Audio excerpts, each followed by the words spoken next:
When it comes to সাজগোজ আমি typically ল্যাথখোর। সপ্তমীর দিন সকালে কিভাবে রেডি হলাম সেটাই তোমাদের সঙ্গে শেয়ার করছি। এবছর পুজোয় দিন কম, কিন্তু আমার শাড়ি বেশি কাইন্ড অফ হয়ে গেছিল সিচুয়েশন। সবার আগে ফেসে ডট অ্যান্ড কিয়ের একটা স্টোভ ক্রিম লাগালাম, অ্যান্ড দেন শুনেছি কাজল পরলে নাকি আমাকে খুব ভালো লাগে, তাই হলুদ শাড়ির সঙ্গে কাজল আর পিঙ্ক টিপ with lots of mascara and এই নিউড লিপস্টিকটা অ্যান্ড চুড়ি অফকোর্স। আর তার সঙ্গে সঙ্গে ফ্রিঞ্জেসগুলো খুব বেরিয়ে যায়, তাই ওখানে একটু ক্লিপ লাগিয়ে এরকম কানের দুল পরবো ভেবেছিলাম, তো গলায় আমি কিচ্ছু পরি। That's it, I am ready. কেমন লাগছে কমেন্ট করে জানিও তোমরা। এবার দেখো তারপর কি করলাম।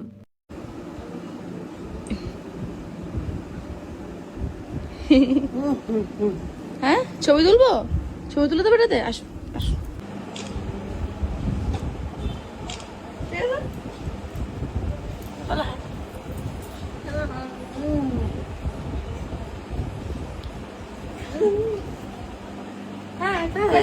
তুমিও করতে হবে,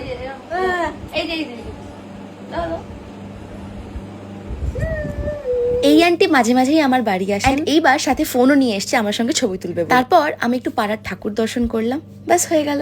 তারা সবাইকে দেখা হবে নেক্সট ব্লগে।